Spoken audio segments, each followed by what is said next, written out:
Hello everyone, सो मैं हूं नीलम, आपकी बायोलॉजी एजुकेटर। और जो भी बच्चे सीबीएसई बोर्ड 2025 के एस्पिरेंट्स हैं उनके लिए ये वीडियो बहुत इंपॉर्टेंट होने वाली है। तो ये वो चीज़ है जो कि सभी एस्पिरेंट्स को, सभी बोर्ड वाले बच्चों को पता होनी चाहिए। तो ये वीडियो आप बिल्कुल स्किप मत करिएगा, ठीक है। तो 3 बड़े महा बदलाव जो सीबीएसई 2025 के लिए जिसने उसने किया है, तो वो क्या चीज़ें हैं उनको जानने के लिए आपको एक एक करके देखना है सभी चीज़ों को, ठीक है।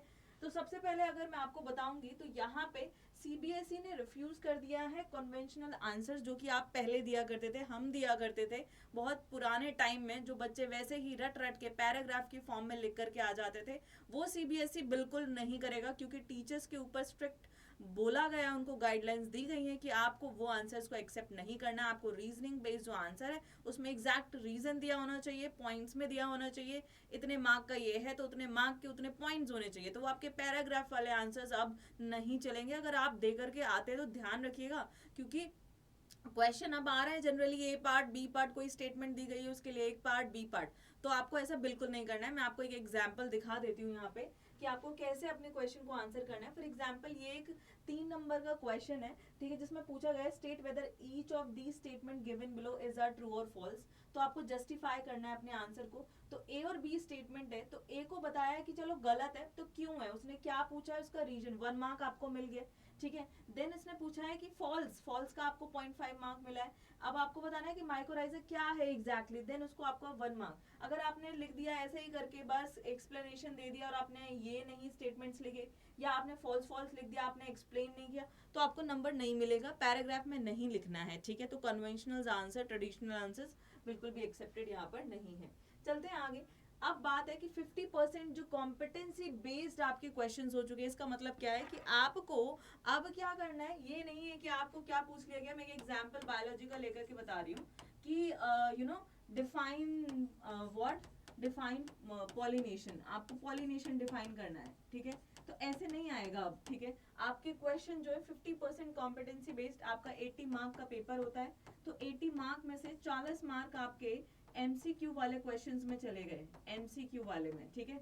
और 40 मार्क मतलब objective questions, not multiple choice but any kind of objective questions. And 40 number आपके चले गए थ्योरी बेस्ड क्वेश्चन में।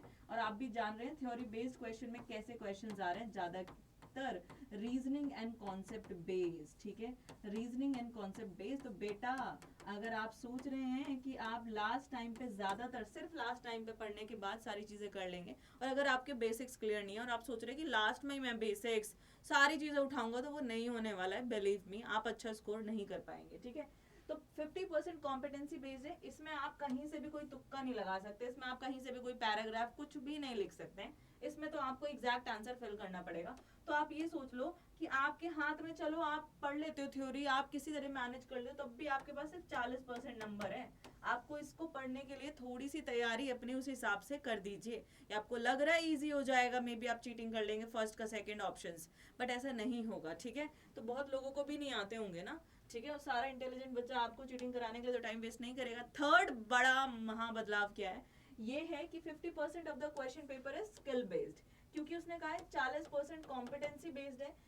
मतलब देखो, वो पूछ सकता है डायरेक्ट क्वेश्चन, लेकिन वो डायरेक्ट क्वेश्चन कैसे होंगे, एप्लीकेशन बेस्ड होंगे, डायरेक्ट टॉपिक होंगे, but they will be application based. जो आप डेली टू डेली लाइफ में यूज कर रहे हैं या कुछ भी कर रहे हैं, वो आपको घुमाएगा बड़े बड़े लेंदी लेंदी क्वेश्चंस लिख करके।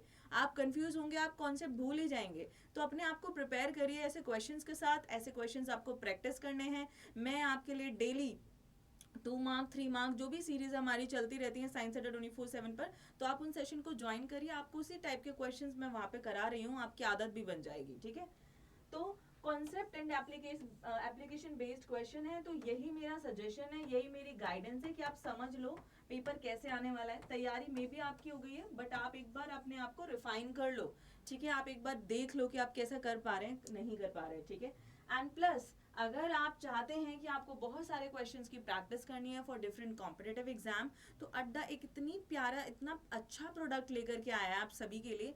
और आप जरूर ऐसा सोचेंगे कि वाह मैम, ये तो बहुत अच्छा है, जो कि हमारा टेस्ट प्राइम ऑक्टोपस का सॉल्यूशंस है 12 महीने के लिए 299 में। और अगर आप यूज करते हैं कूपन कोड NEE20, तो आप इसको बहुत ही कम मैं कह सकती हूँ प्राइस में परचेज कर सकते हैं। फॉर एग्जांपल मैं आपको बता देती हूँ, यहाँ पे आपको जाना है, इस गूगल को हम पूरा को ओपन कर लेते हैं, अड्डा 24/7, ठीक है।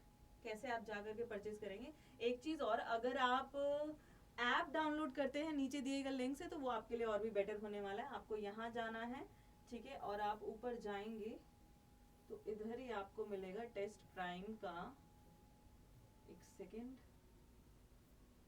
या फिर आप अड्डा ऐप डाउनलोड करके कर सकते हैं ये चीज। ये इधर अवेलेबल है, you can check it out. कहाँ गया है भाई, ये रहा, ठीक है। एक्सप्लोर करना है इसे, इस पे क्लिक करेंगे एंड बाय नाउ का ऑप्शन आएगा। You can use the coupon code NEE20, ठीक है। अप्लाई करेंगे और ये 279 को, और अड्डा ऐप से डाउनलोड करेंगे तो आपको और भी फायदा होने वाला है।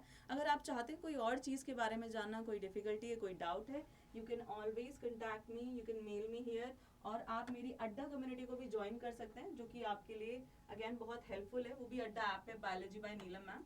और you can mail me here also, neelam.rajput@adda247.com, ठीक है। So all right, thank you so much everyone for watching this.